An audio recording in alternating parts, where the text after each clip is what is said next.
here's where I despair, because the people, you hear this time and time again, the people who say we are against liberalism, every time, when you get into the weeds of their argument, they say, I want old liberalism back.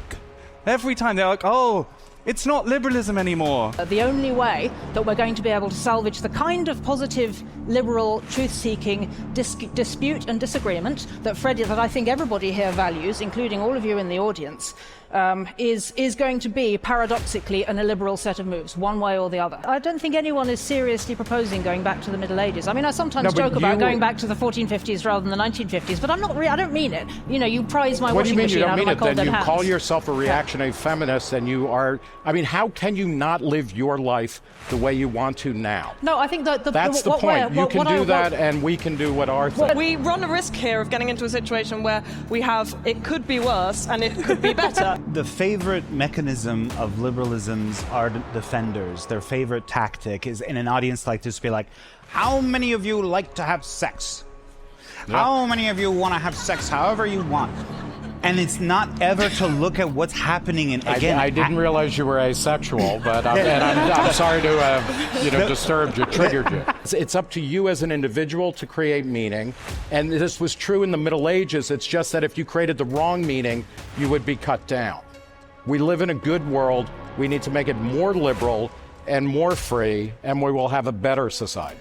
What we didn't realize until the last few years is that the centrists, the technocrats, the people who have been running things for such a long time, who almost to a man or woman describe themselves as liberals, quite proudly, loftily, they are the most illiberal of everybody.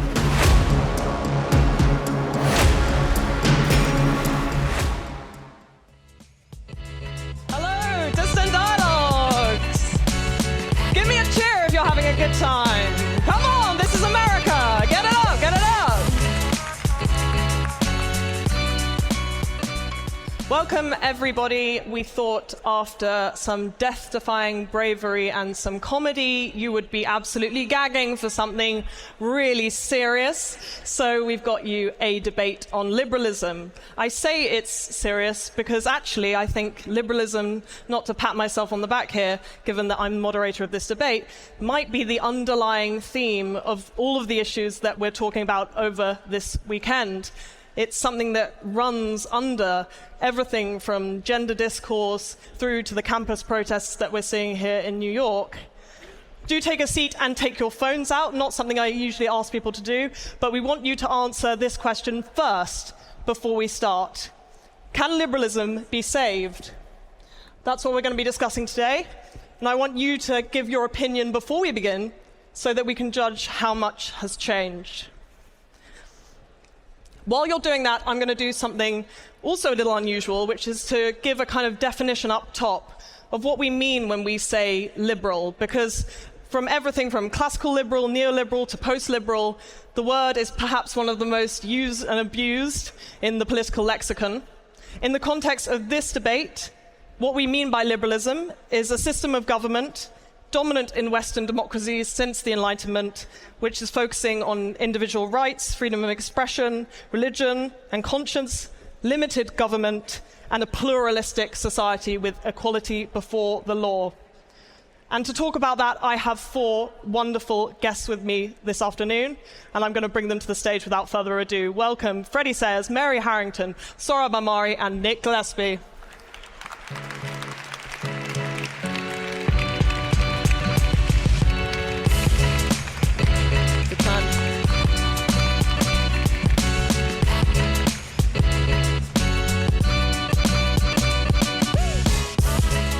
So because we're English, or at least I am, and I've got some of my English colleagues and comrades with me here today, we're going to take a little more of an English approach to this debate, which involves having opening statements. Full opening statements of 5 minutes is what I've given each of our debaters this afternoon. We're going to start with an argument in the affirmative that liberalism can be saved, and then hear from the other side and take turns thus forth. So, Our very first speaker today is my boss, editor-in-chief of... See how I've arranged this? No preference That's here. also English. We've got a lot of Unherd on the panel today. Freddie Sayers is editor-in-chief of Unherd, and he will be making the first case for the saviour of liberalism.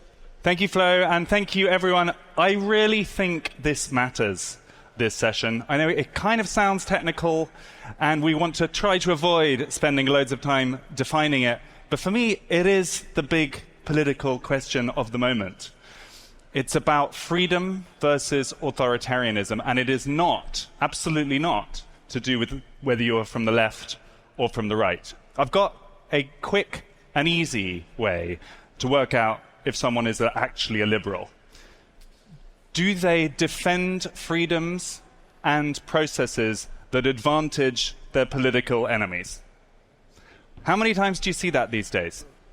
Someone who, let's say they are absolutely diehard on the Israeli side of the argument, will go to the wall to defend the right to protest the actions in Gaza, or of course the reverse. How often do you see that?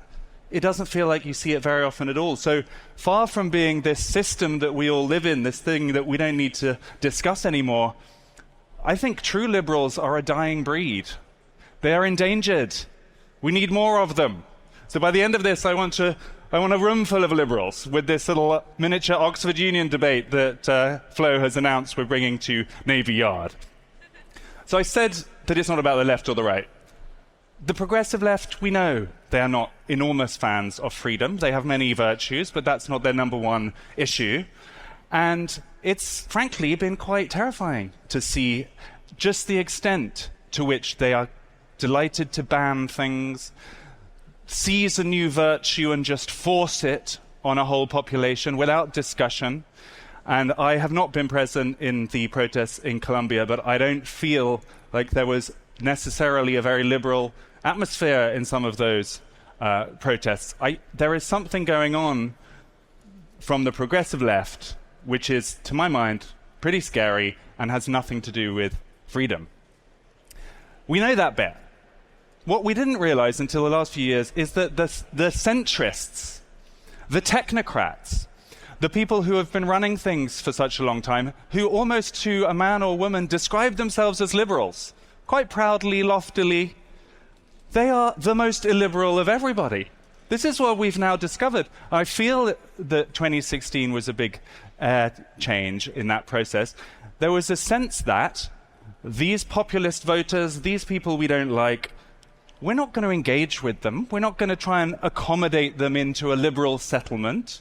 We're not going to inspect our souls and try and change. No, we're going to try and shut them out. We're going to decide, we're going to use censorship to exclude them from the conversation. We're going to use technical terms to decide that they're unsafe, and we are going to basically ban them. This came from the liberals. It got worse after 2016, and my gosh, during the COVID years of 2021, if anything radicalized me, my friends, it was that era, because who was there defending freedom during that time? Not enough people. And the arguments that were deployed to keep people in their homes, to take away, to shut down the entire world for some periods, never before attempted in the history of humanity, all done by liberal technocrats. But let me tell you, the thing that I'm most worried about, and actually I think the thing we are going to discuss most tonight, is that the right, conservatives, who you might think, they're free market type of people, they like small government. Not anymore. The energy on the right comes from authoritarian, quote-unquote, post-liberal conservatives. And I look forward to their arguments, but that is what I'm really most worried about, because the atmosphere I'm picking up is that, hey, the other guys don't care about liberalism. They don't care about fairness or true democracy. They don't care about having neutral institutions, an objective media, universities that teach the truth. So we're not going to either. The new game is let's hijack those institutions and convert them to conservative ends. That is what you're seeing more and more of, with ridiculous results, like Governor DeSantis banning lab-grown meat earlier this week. I mean, really, are we going to save civilization by banning lab-grown meat? I don't think that is the priority. So I want to leave you with this thought. which is that if my good friends, Sohrab and Mary, were guaranteed to win the competition of government and to seize the reins of power and be able to control all of our lives, I'd be a little bit frightened, I'm not going to lie, but I think we'd be okay. Some gentle, Christian-minded people who might want to tinker a little bit with certain family policies, I'd be fine with that. We could carry on with our lives. But most likely, if we surrender liberalism, they're not going to be the ones who win. It's going to be much more frightening people, and it's going to take us into a very dark future. So I think liberalism, technical and boring as it may sound, is the only game in town. The alternatives are terrifying, and we absolutely have to save it.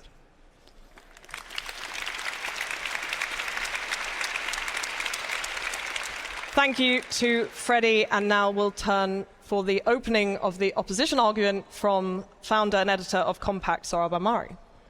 Well, thank you. To say that liberalism can't be saved almost sounds like saying that our Western societies can't be saved.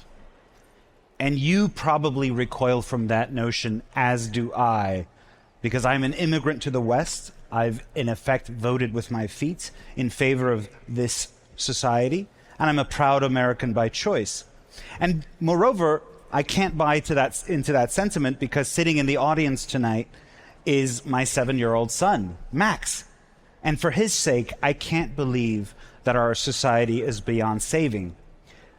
Yes, liberal ideology is almost certainly wrong when it comes to the big questions. But luckily, Western societies are about a lot more than liberalism. Western societies can be saved if we're prepared to at least question some of the liberal dogmas that the other side would have you blindly follow.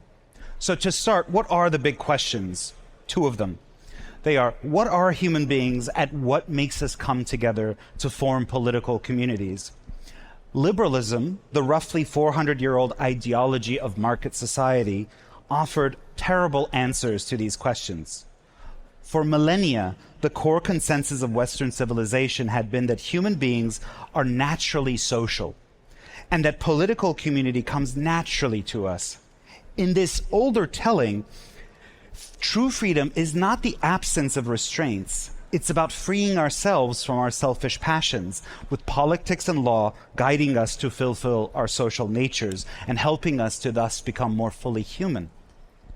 Liberal ideology trashed this core consensus. Human beings, for liberalism, are little more than self-interested brutes, thrown into a brutish world and naturally at war with their fellows. Remember, that is the premise of so-called classical liberalism. In the liberal telling, we form political community because we fear each other to death. And the best politics can do is to let everyone maximize their self-interest and hope that the public could, quote-unquote, emerges spontaneously out of this ceaseless clash of human atoms. Liberalism refounded society on a very bleak picture, on the assumption that we're all, above all, selfish, vicious creatures who can't agree on anything besides protecting our lives and property rights. In the 1950s, one liberal philosopher called this liberalism's low but solid ground. But 70 years later, we're learning that there seemingly is no bottom to how low the ground can go. Look around. If a newspaper like the New York Post, where I used to work, can be censored ahead of an election for posting a true story about Hunter Biden, how safe are you from the censors and the cancelers? Look around, or rather, look north to Canada, to be precise. Liberalism's promise of autonomy without limits has led paradoxically to the weakest among us being goaded into the assisted suicide chamber. Look around. Liberalism insisted that it's up to each person to make up their own minds about life's most fundamental questions. This was supposed to bring greater stability. Instead, we're at war with each other over the definition of man and woman, with those who disagree that a man can become a woman facing severe repression in the name of toleration. If you remember anything from my arguments tonight, and I'll conclude quickly, let it be these 4 points. First, liberalism is not the same thing as democracy. As actually Freddie already hinted at, throughout its history, liberalism has repeatedly been at war with the popular will because it turns out most people don't want to be atomized and crushed by the market. Second, remember that liberalism is not natural. The brute state of nature is a philosopher's myth, as is the atomized liberal individual. It took coercion on a monumental scale to bring about this atomized liberal subject, to make real the myth. The insecurity you often feel in today's liberal market society, that's not natural either. Hedge funds and private equity firms destroying the real economy, privatizing the gains while socializing the costs. None of that is natural or fundamental to who we are. We can organize society on different grounds if we are willing to question liberal premises about absolute property rights. The minute working people have the chance to resist any of this, they do something very unliberal. They mount collective action. They form labor unions. They demand social welfare. They defend society and our social nature. Third, remember that liberalism has not overcome coercion in human affairs. Liberal societies are in fact shot through with coercion, only it's often coercion in the private economy. But wait a minute. Do the tech oligarchs' Birkenstock sandals taste any better than the junta commandant's boots? Finally, as we said, liberalism is not a harmonious outgrowth of the Western tradition. Liberalism came as a shock to the value system the West had cherished for millennia. But that should give us hope. We can recover some of the deeper and older wisdom that still echoes in the words of Plato, Aristotle, and Cicero, and Aquinas, and Augustine, and Maimonides, and in the solidarity and humanity that ordinary people display over and against the liberal order that tells them to be antisocial. So no, liberal ideology cannot be saved, but Western societies can by becoming a little less liberal. Thank you very much. Thank you, Sohrab.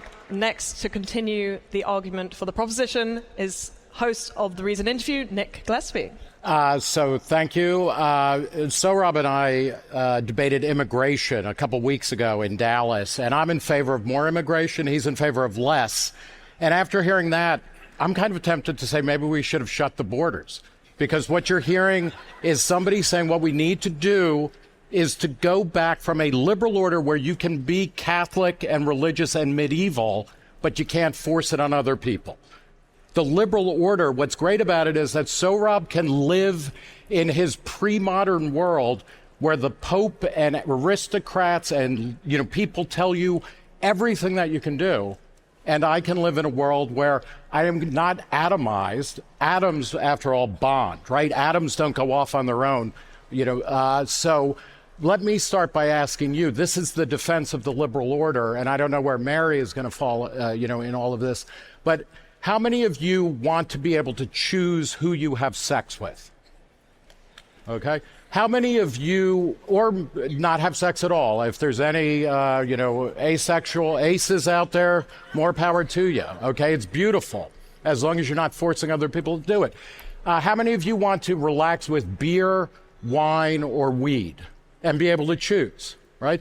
How many of you want to eat massive gluten versus no gluten? Okay? That's what the liberal order provides, choice. And as long as we keep an operating system around that allows people to follow their bliss, whether it is to recreate a medieval world in which a king can put you to death or have sex with your wife on the first night or whatever, or you can live in a modern world where you choose your family, you're able to move around freely, you're able to create new jobs and new companies, you're able to cook what you like and eat what you like and sleep with people who want to sleep with you.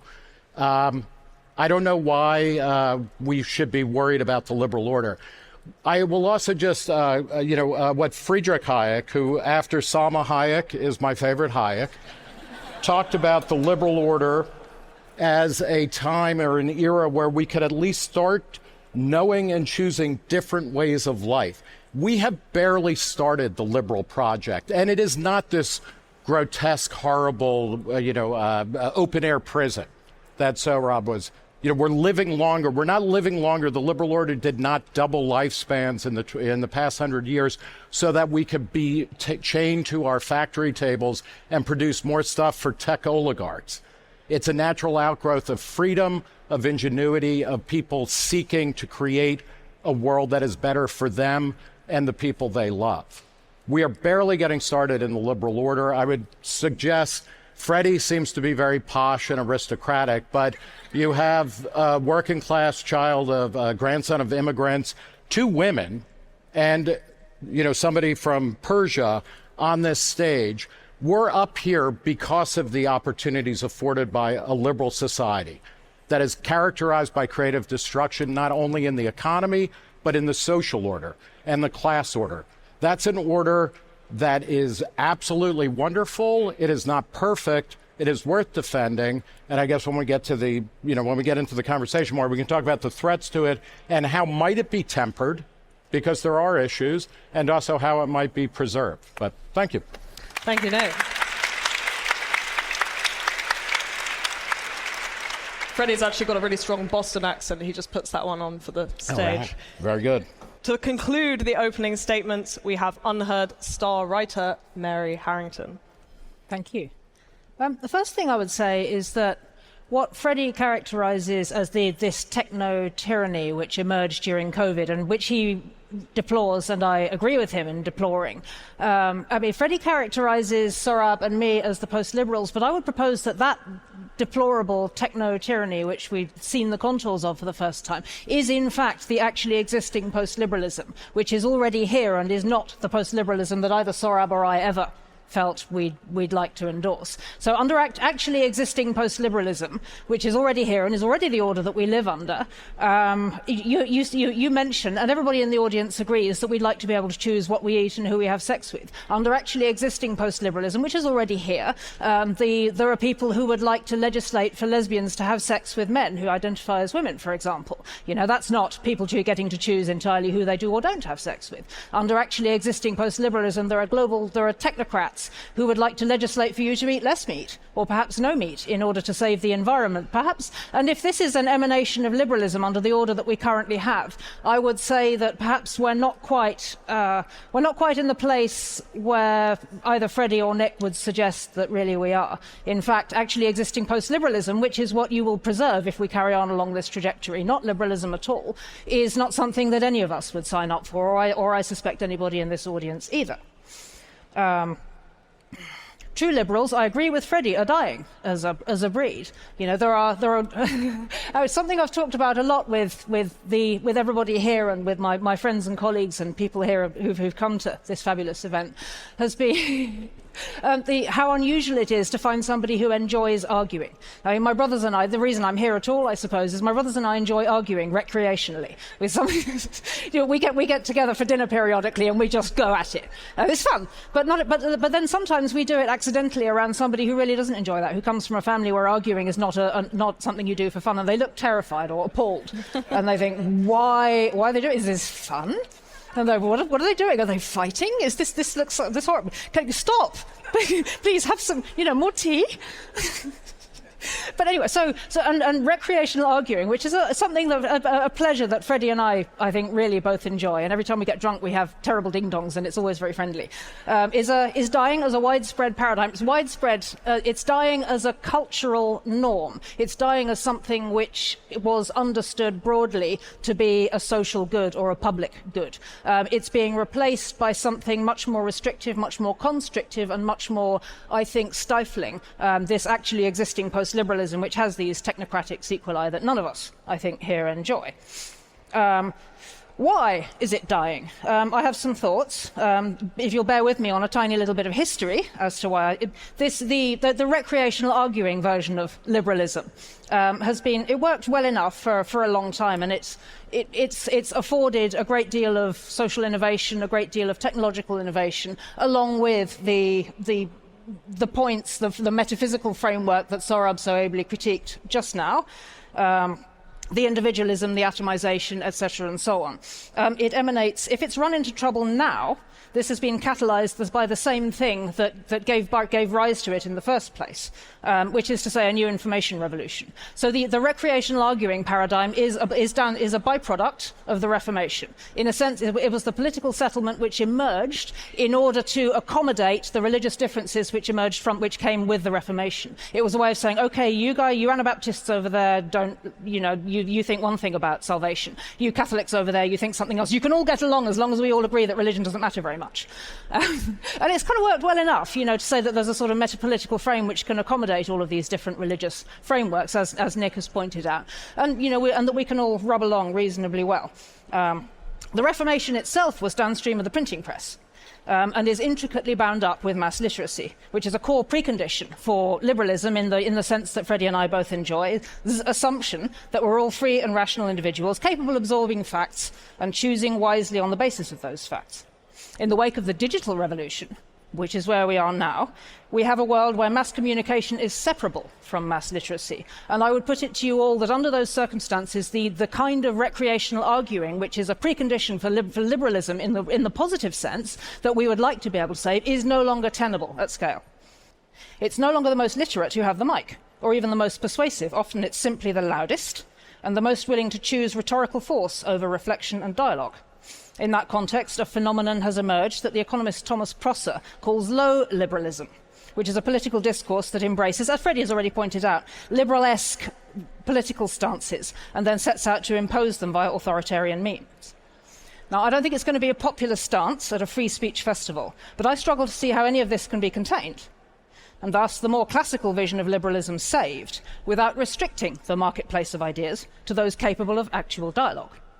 In effect, that's actually what's happening here. A selected audience of people who enjoy recreational arguing or enjoy watching people argue recreationally have self-selected into this frame, which is carefully curated in order to welcome constructive disagreement. That's what we're doing here, and we all love that.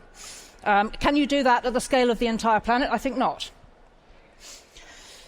So, liberalism faces a paradox, in which its populist proponents are trying to propagate it via one set of illiberal methods, which is to say censorship, public shaming, and so on. Its defenders can only save it via another set of illiberal methods, which is to say perhaps, I don't know, keeping gullible people off the internet, gatekeeping conversations within the kind of group that's able to have them. One way or another, the only way that we're going to be able to salvage the kind of positive, liberal, truth-seeking dispute and disagreement that I think everybody here values, including all of you in the audience, is going to be, paradoxically, an illiberal set of moves, one way or the other. And so when I think, Freddie says, we must save illiberalism, I suppose I say that doesn't answer the question of can we, and I think we can't. So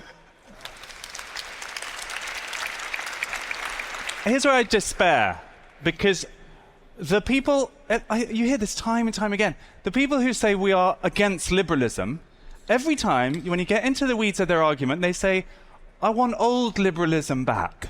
Every time they're like, oh, it's not liberalism anymore. Sohrab was saying, there's censorship and important stories were censored from the media. Exactly. It was illiberal. You're sounding very liberal when you say that. Freddie, talking about Canadian truckers. Mary is talking about, there is a huge nostalgia for old liberalism. And in fact, if anyone tuned into a Tucker Carlson video earlier this week, there's a Russian philosopher called Alexander Dugin, who I think if you were going to choose the most illiberal person on the planet, it would be him, telling Tucker Carlson that liberalism has gone wrong. The old way was good, where it was real liberalism, where people could truly be free. This is coming from Alexander Dugin, quote-unquote, Putin's brain. So the question has to go back to you guys. If you're going to throw out the whole system, what on earth are you going to replace it with? So, Freddie, I just want to start by saying, look, you're saying you want to recover some older liberalism under which censorship didn't take place. The problem for your side is that under actually existing liberalism, we are faced with a tremendous amount of censorship, which we cannot even contest because it's often done by private actors. Under actually existing liberalism, we were subjected to the COVID restrictions that you and I both deplore. Under actually existing liberalism, we have academics who are driven off campus for having the wrong view. At some point, liberals have to reckon with the fact that these things are happening under a liberal order. And otherwise they will sound like old apologists for the Soviet Union who, no matter what horrible news came out, they'd say, well, this is not actually existing socialism. The question still remains, though, I think, that have we failed liberalism or has liberalism failed us? Are the core values of that classical liberalism, whatever you want to call it, still something worth striving for, or should they be abandoned?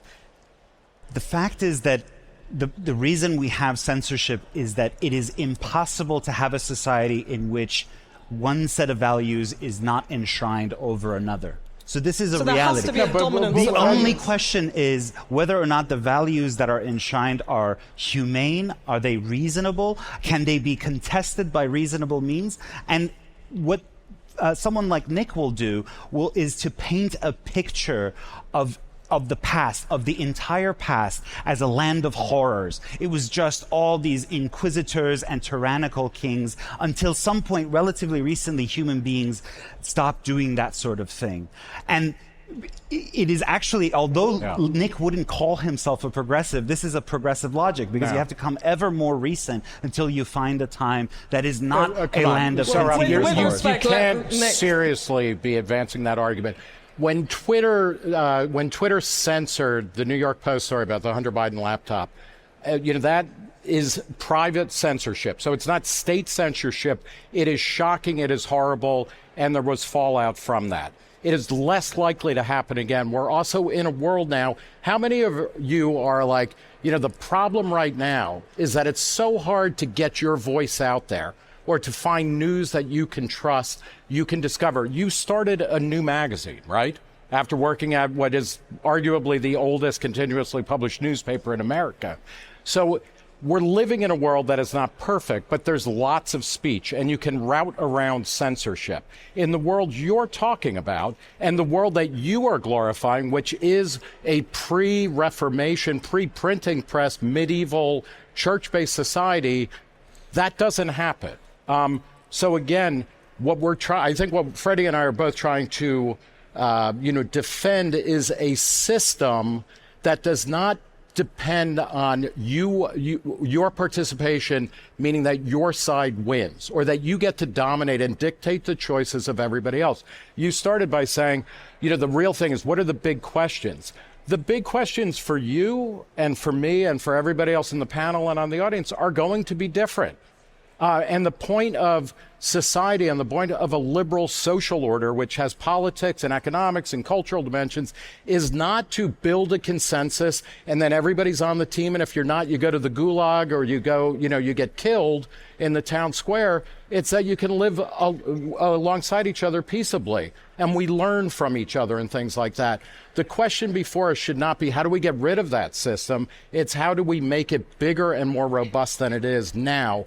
And even with COVID, even with financial takeovers after financial crisis, after the war on terror, after 9/11 and an insane hysterical reaction in the U.S. and certainly in the U.K., we still have a liberal order. How do we make it more robust and less susceptible to being taken over in moments of what might be called states of exception? Nick, that's the question before us. Nick, I don't think anyone is seriously proposing going back to the Middle Ages. I mean, I sometimes joke about going back to the 1450s rather than the 1950s, but I don't mean it. You prize my washing machine out of my cold dead hands. You call yourself a reactionary feminist, and you are. I mean, how can you not live your life the way you want to now? No, I think that that's the point. You can do that, and we can do what our thing. What the challenge is not trying to go back to some sort of pre-modern world, because clearly that's not going to happen.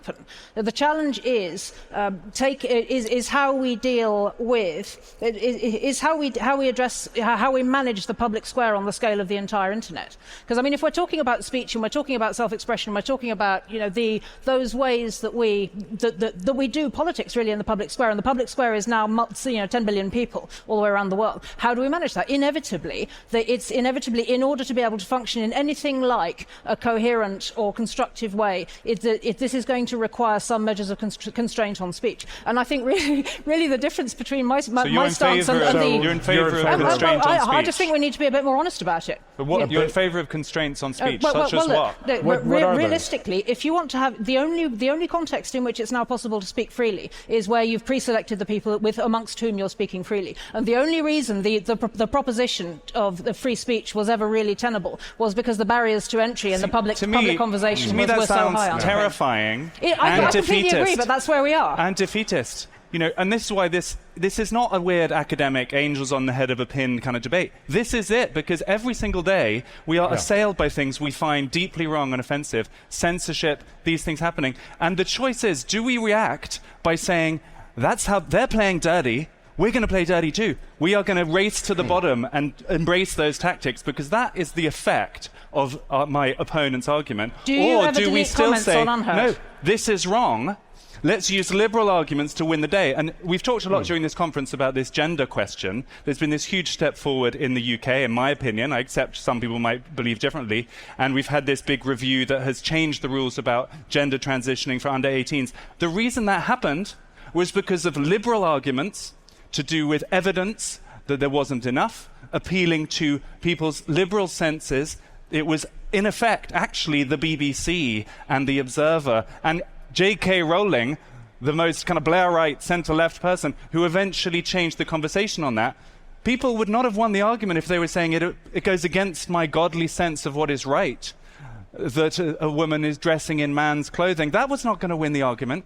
So actually, we can win these arguments by appealing to liberal values, and we need to restore some faith in that. Well, this is all very nice, but does Unherd ever delete hateful comments from below the line? It has to, yes, of course. So, and this is what I'm talking. This precisely illustrates my point. In order to have a constructive conversation, you need to curate it at the edges. Unherd does that in practice. You don't have to be a free luckily, speech Unherd does not absolutist to govern be the a liberal. entire country. But we run a risk here of getting into a situation where we have it could be worse and it could be better. Right. What I want to know is, how could it be worse? How could it be better? What are the examples of places that have given up on a liberal project or taken up a liberal project in a way that's concretely changed the lives of people there? So the favorite mechanism of liberalism's ardent defenders, their favorite tactic is in an audience like this to be like, how many of you like to have sex?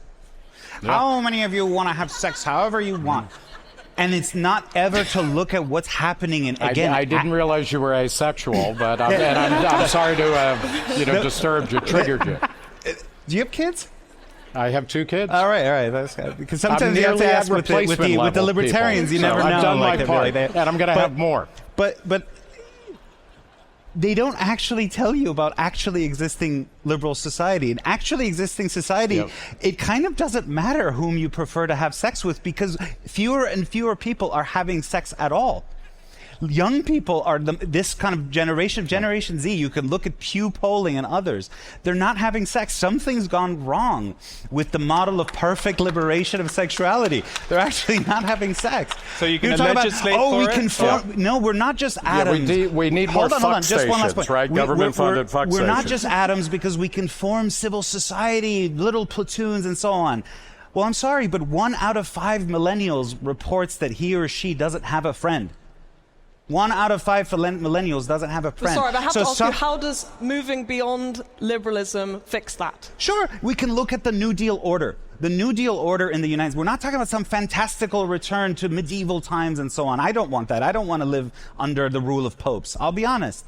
But we can do at least minimizing liberalism's most corrosive effects, and we did that. It was called social and Christian democracy in Europe, and in the United States, it was called the New Deal order. And what do? We said people have a right to form collective action, that society cares that people have enough time to go home and form families and to have children, and to have the sort of security needed to venture the risk of doing these things, which we don't have now, and therefore we're not forming families at a catastrophic rate.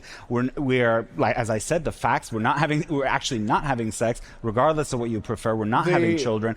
So, this mode is actually, it is what Mark Fisher was, a great British thinker, Marxist actually, who said, he called this capitalist realism. It's like you cannot imagine any other alternative. Any other alternative must be a return to tyrannical kings and inquisitors and the rule of popes and so on, rather than just, we could tweak ultra-vicious capitalism to be a little bit less vicious. It's a move away from liberal ideology, but it's not going back to the rule of popes and kings. But we have an alternative, which you and your friends normally talk about, which is Viktor Orban in Hungary.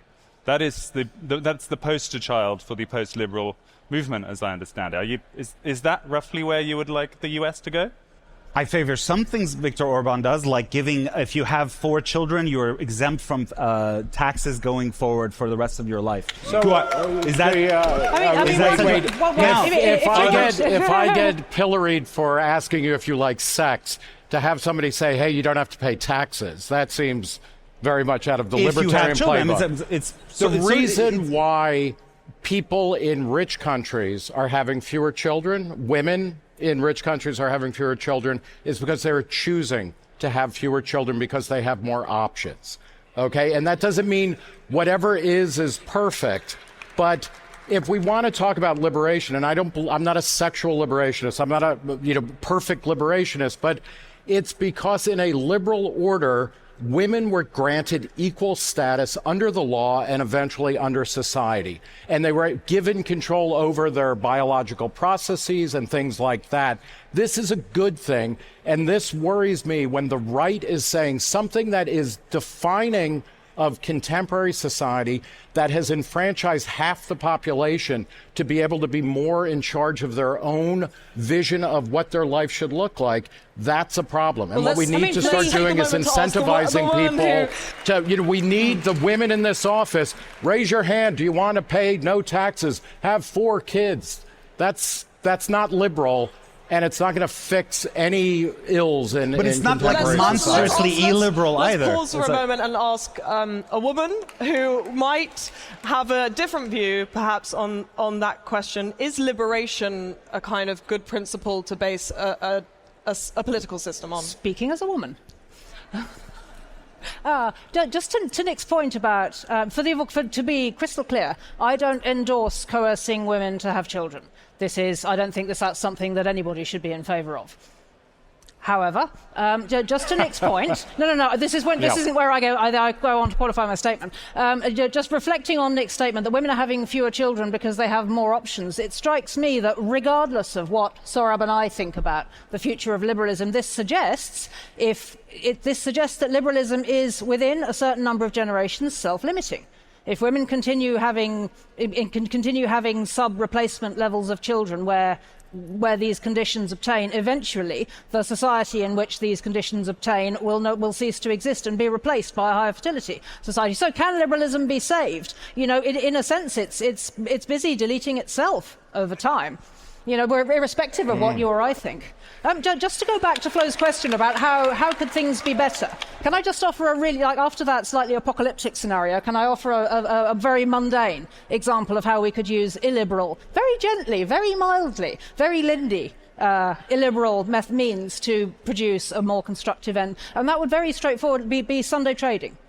Now, it seems to me that Sunday trading is they liberalised the laws on buying and selling stuff on a Sunday, because why shouldn't people be free to go shopping on a Sunday? People should be able to go shopping whenever they want to. However, the downside of that is that people then have to work in shops on a Sunday. And what that meant was that the kind of people who have to work in shops, who generally don't have a huge amount of agency or less agency in choosing their shift patterns or their working lives and so on, were significantly reduced in their opportunity to spend time with their families on a Sunday. And if we once again use this very mild illiberal intervention to say, no, actually the shops don't open on a Sunday, that more working people would be able to spend time with their families and eat a meal together. And that would be better. So the shops are shutting, right? Yeah. So in the post-liberal world order, the shops are shutting again on Sunday by decree from the centre. We could make it Tuesday if you don't want to be religious. I don't care. Freddie, just this pick is a day not the hold on. This is not the post-liberal order, and it's not some tyranny. The United States has had a Sabbatarian tradition that's called closing things on Sunday. So you've had your moment. We'll turn to Freddie now for a moment, just so he can have his piece. Yes. Okay. Thank you. Sunday. Look, I think if you're going to be a liberal in this technical sense and make the argument, you can't be kind of pretending that everything's perfect. I would never do that. There are huge problems with contemporary society. Make the argument for shops closing on Sunday. If you win, great. Let's shut the shops, even on really controversial things. And I think we need to bring this topic up before we get to the end of our time, such as immigration and borders, because actually a lot of this debate comes down to that. You need to, I think, within the liberal framework, you can have much tougher policies about borders. I think it's entirely, and this we may strongly disagree about. We do. But I think you can be a coherent liberal and strongly believe in greater border protections. In fact, I think those two things go together, because I think like a club, if you're going to obey the rules and have a tolerant, civilized society on the inside, you need to be able to decide who's coming in or out. That doesn't make me illiberal. In fact, the nation state is a liberal creation. If you care about tolerance, You need to be able to say, yes, we can make changes, but we're not going to throw out the whole system and suddenly have, whether it's Sohrab Ahmari or someone else, decreeing from the center all of our life choices. So just the point about Sunday trading laws, I have to make it. And again, this shows you that the past is not this horrid realm of totalitarianism, is that we had a Sabbatarian tradition in the United States it wasn't the United States, it was colonial America at the time. And later on, it was codified into laws in various states, such that, General Washington, President Washington, was cited for riding his horse from Connecticut to New York while he was president by a magistrate. And these Sabbatarian traditions continued. Laws, they're called blue laws in the United States, through until relatively recently. The last statewide Sabbatarian law was struck down only about 2018. Now, what the absolutist liberal wants you to think is that the past was this realm of horrors. What that means is that our parents and grandparents lived under totalitarian regimes because society wasn't just perfectly, absolutely liberal. No. That's right. I come to you as a visitor from the past. I was born in Brooklyn, grew up in New Jersey in the 1970s, when on Sundays you could go to the supermarket and you could buy milk and bread and cheese and delicatessens, but they would block off the aisles with cookies and cakes and things like that. Do you really want to live in a world where Andrew Cuomo or, pick the dumb governor or idiot mayor of your jurisdiction says, you know what, you can have a loaf of bread, but you can't have an Oreo cookie on this day at this time? As opposed to, that's not liberal absolutism. Let's say this, let's let shops open, when they want to. Let them close when they want to, and let people sort and come up with different things.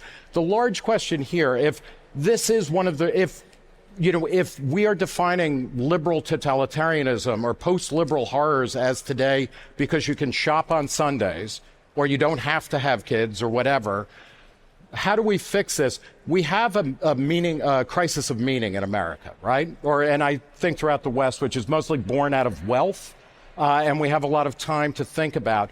What we need to be thinking about is how do we help prepare people to create and recreate meaning in their lives. Sohrab, you have gone through several lifetimes ideologically, where you were, where you started, what you believe. I'm sure you're only partway through your journey, as I'm older than you and I'm only partway through my journey. How do we create that so that people can create more meaning? Because it's up to you as an individual to create meaning. And this was true in the Middle Ages. It's just that if you created the wrong meaning, you would be cut down. We live in a good world. We need to make it more liberal and more free, and we will have a better society. To challenge your side a little here, why is it that Western institutions, we've spoken this weekend a lot about the university system, also the scientific establishment in the COVID era, why have these Western institutions based on liberal values gone so wrong? Why are they so illiberal? If I may just very quickly, let's be more cautious about COVID. The laws mandating vaccines and the laws definitely mandating lockdowns were wrong, and they were recognized by people, certainly by libertarians, as illiberal, and by many people as illiberal, many conservatives. There was also an incredible triumph of science, which is that we rolled out, vaccines that were effective and mostly safe, as safe as vaccines are, in record time. So this, if you look at COVID and you say it's a complete shit show. The failings that you acknowledge there are about a kind of it's a retreat. Behavior it's of a these retreat from liberal values, which allow the individual to choose among different ways of living. Yeah, real liberalism has never been tried. Whenever it fails, we failed it, not liberalism. You'd want to go back to the New Deal, which is a liberal era as well, I would say. The COVID example, can we just spend one more moment on that? Because it was so terrifying.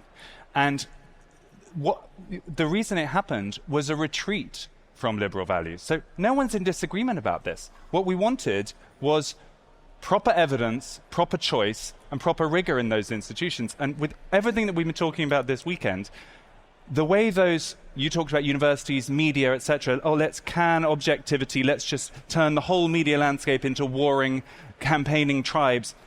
All of that movement is it's incremental, and then it goes faster and faster when each side says, well, they're not doing it either, we're going to join them and race to the bottom. So the game here has to be, how do we re-inspire people with the sense that this framework that has delivered so much for us is worth preserving? And we need the right as well as the left to start getting on board with that. I think Is there, though, a case for a radical accelerationist pessimism here? Because that's what I'm getting from your side, is that actually it might be that we are quite fond of some liberal values, but we've gone too far to a point of no return and there is no coming back. Is there any optimistic version of your point of view on this? I think we're going to come out somewhere considerably less liberal than we are, whatever we try and do, unless I mean that sounds like nihilism. No, Mary. I mean it's well, it's going to be fine. I mean, I'm long the human race, I'm long human nature, I'm long the human species. We're going to be fine. It's just going to be a bit of a bumpy ride to get there, because our options are either unplug the internet, which just isn't going to happen. I mean, unless you know where the switch is, I don't know where the switch is. We either unplug the internet or we figure out how to do elite politics again. There is no door number 3. Because fundamentally, you know, the COVID tyranny, which came with the sort of low liberal pressures to drive these incredibly illiberal, the low liberal pressures that drove these illiberal means of locking everybody down in defence of bare life, this stifling norm that everybody existed under for ages, was created and propagated by the internet. It was a panic that was developed among the chattering classes on the internet. I remember watching it happen. It was really unnerving. You know, we went from everybody, the opinion havers, of which I guess we're all one of these. But it was fascinating to watch them kind of scrabbling around, being like, okay, so what do we think about this? What's the take? And then watching everybody converge on a take, and then the take was policed, and then the take was law. And then there was just no escaping from it. And this is, you know, either we unplug the internet or we figure out a political defense mechanism against that. And I put it to you that whether or not, you know, even if we can mobilize that immune system in defense of classical liberal values, and I would support trying to do so. However, the frame. It sounds like. But no, you lost, because the frame that you need in order to do so is fundamentally, at its base, it has a substrate of raw power, and I'm saying we should be honest about that. But you're taking illiberal means to end at a liberal end. That's and that's why I'm saying, in order to, this is my opening statement. In order to save liberalism, fundamentally we need to embrace the Schmidt model. I mean, no way around you're it. very welcome to move your chair closer. The term for that is Orwellism, right? I mean, that's not liberal. That's newspeak. Sorry, did you say I'm on my period and therefore being bad-tempered? Okay. One of the ways that we inoculate our society against illiberalism creeping in is, you know, when we look in the 21st century in America, we've been governing from crisis to crisis, and we you know, go out of our minds and we overcorrect. So with 9/11, there was a moment where, you know, we said, well, you know, things like free speech and free movement, that was a problem. So now you have to start taking your shoes off to get on an airplane and things like that. The financial crisis, George Bush said, I'm a free market capitalist and I am suspending free market capitalism in order to save capitalism. This is doublespeak of an intense order. When Trump was elected, people were like, wow, this is really serious. We need to do something different. We need to change the way we do media, etc. With COVID, we threw out individual rights in the name of a catastrophic overreaction. Congratulations, from a you just invented entity. actually existing post-liberalism. But what we need to do is to grow, you know, really work to grow a culture of liberty, so that in the breach, people don't say, okay, individual rights don't matter. That's when they matter the most. In this conversation, though, I sense maybe there is only one person who could speak to an idea of liberalism, even in its most optimistic form, still not being the right answer. Sohrab, do you have a kind of final argument for why, even if we could save it, it's not worth saving? The argument is, if you are willing to write off the greatest sages of human civilization, some of the greatest sages of human civilization, whether you talk about Augustine or Cicero or Plato or Aristotle, Thomas Aquinas, any of Maimonides, any of these figures believed that it's not just enough to say, as Nick does. Oh, we should create a culture of meaning. This is all kind of vague rhetoric, masking a society that is actually pretty bleak. You can look at it from working class life expectancy going down, like I said, people not having children, marriage formation, family formation, everything is on a downward spiral. And you can say, but what if we told people things are really good and just have them discover a sense of meaning? What those sages said is that in order for people to live virtuous lives, you need to actually support the legal and material conditions for them to do so. So moving away from extreme liberalism on any number of fronts, and my main concern these days is economic liberalism, by which I mean ultra-liberal capitalism, neoliberal capitalism, taming that a little bit so that people have a chance to express their social nature, their solidaristic nature. That's actually pretty optimistic. And think about, last point, I'm sorry, I know we're out of time, but the promise of like that kind of capitalism and that kind of liberalism was to be a lot of innovation. In fact, our societies are pretty stagnant. Productivity is really down. And it's often because of the kind of liberal mindset. Because offshoring, which is a kind of liberal mentality, it doesn't matter what you produce, you can move. And endless immigration, these reduce incentives for labor-saving technologies that would actually have us go to the next technological stage. We produce apps that are good for games and so on. Your choice is, it's not about offshoring. Your choice is, remember that menacing phrase, mild curtailments to free speech. That's what the other side want. Temporary illiberal measures in order to rescue liberalism. No, thank you. Okay, can I have one final word? Everyone can have one final word. We will go along the line. Mary, you go ahead. Here's my final word, and it's just an incredibly short anecdote. It's some anecdata. It's a personal story. So I tried a life of radical freedom. I tried Nick's culture of liberty. I led a very experimental life in my 20s. The point where I discovered true meaning in my life was when I accepted that I was no longer free to do as I pleased because I had a child. That was the point when my life became meaningful. Was that your choice? Yes, it was my choice. That's it. That's a wonderful. That's a wonderful. And subsequent to that choice, I accepted the limits and the constraints that it imposed upon me. I support you in choosing. Very nicely on to the final vote. Choice. Everybody, take your phones back out. I want to see them again. Give me a vote, and we can put the votes on screen. And while you are doing that, I am going to thank our wonderful speakers this afternoon: Freddie Sayers, Nick Gillespie, Mary Harrington, and Sohrab Ahmari. Join me in thanking them for a rambunctious debate. Fun. We saved it. Is this before or after? Thanks, everybody. After. It's saved. It's officially saved. Good news. Yeah.